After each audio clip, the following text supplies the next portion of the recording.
Hi everyone, it's Gary here with your bluenose bulletin for Tuesday the 27th of August 2024 here on the Fourth Officials YouTube channel. A very warm welcome, and as we're getting closer to the transfer window closing on Friday night, we have got you covered with all the latest news coming out of Rangers in terms of incomings and outgoings. And the main headline is regarding Todd Cantwell, and I think it's no surprise to everyone that Todd Cantwell is close to the exit from Rangers.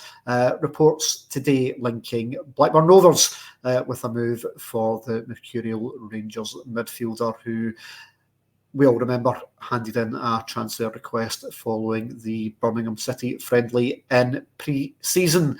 Now, my understanding is that the fee for Todd Cantwell is rumoured to be between 500,000 and 1.5 million.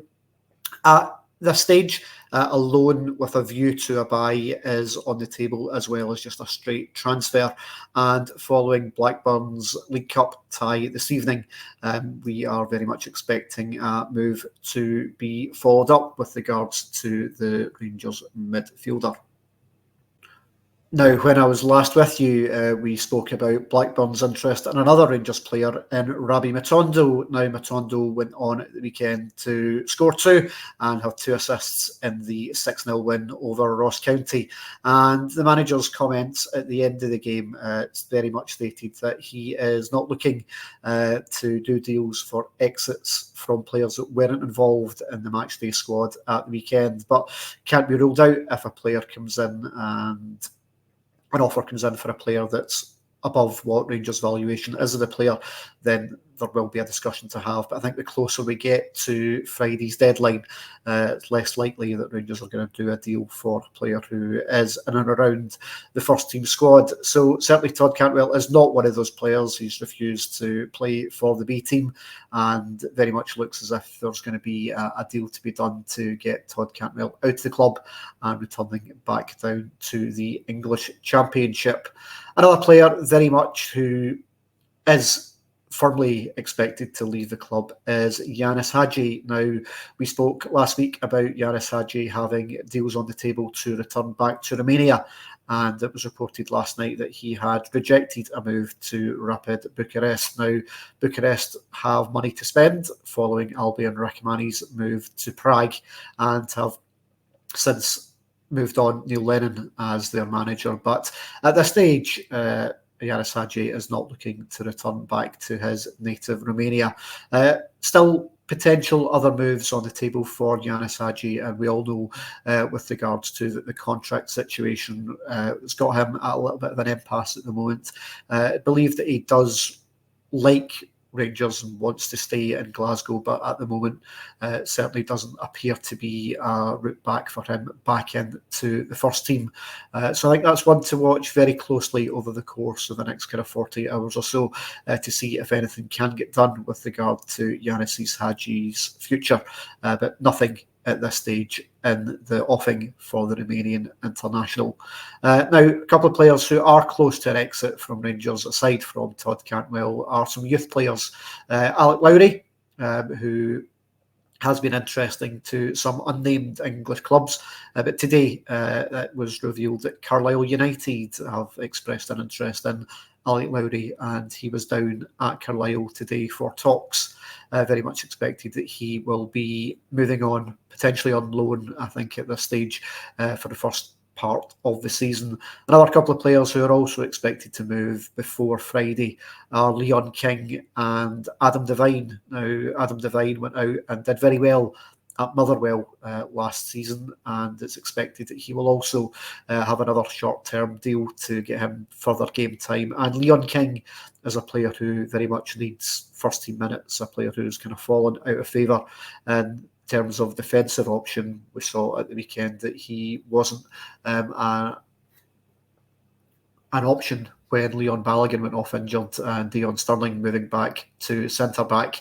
And I think it's all expected that Rangers are looking to do some business in terms of bringing in a player that can play centre-back. So looking at a move for Leon King to get him some minutes, and we'll watch that one with very close interest over the course of the next kind of 48 hours or so. But all three of those expected to move on, and that then frees up a bit of space in the squad for players coming in. Now, the manager's comments on Saturday was that he's expecting more incomings than there was outgoings, and having already lost Ben Davies, who's gone down to Preston North End, then that's one that we will watch over the coming days to see who comes in the door. It's my understanding that Rangers are, of course, looking at not just a centre-back, but also a couple of midfield options in terms of maybe a number 6 and a number 10, especially if we can do deals to move Cantwell and Hagi out the way. Also, another winger appears to be on the market, and we saw yesterday links with an Egyptian midfielder who starred for the Egyptian side at the Olympics. Now, Pyramids FC are his current club, apparently looking for a deal in the region of around about £5 million for him. Leicester City and Ipswich Town also linked with him, and we've also seen links with the Brighton winger Sarmiento, who was on loan with Ipswich Town last season. Now, he's a player who is believed to be available on loan. Brighton have obviously done a lot of business in terms of bringing in players over the course of the last kind of 40 hours or so, including Celtic's Matt O'Reilly, and they're well stocked in kind of wide areas, and Sarmiento may well be someone that a deal can get done for. We'll watch that one quite closely. He's an exciting player who did very well for Ipswich in their promotion season last year, and would give us certainly another option in the wide areas, as Scott Wright appears to be another player close to the exit. Now, Birmingham City were interested in Scott Wright. They've obviously brought in Ben Davies, also looking at a deal for Scotland squad striker Lyndon Dykes. Fee in the region of around about £500,000 for Scott Wright, who is in his final year of contract. So if he does move out, then certainly a wide player to come in could well be on the cards, and Sarmiento certainly a player of interest. So we'll watch that one very closely. That will do us for this Bluenose Bulletin. Big thank you to you all for watching. I'll speak to you next time. I hopefully have some confirmed deals to confirm with you and keep you in the loop, as always, here on the 4th Official.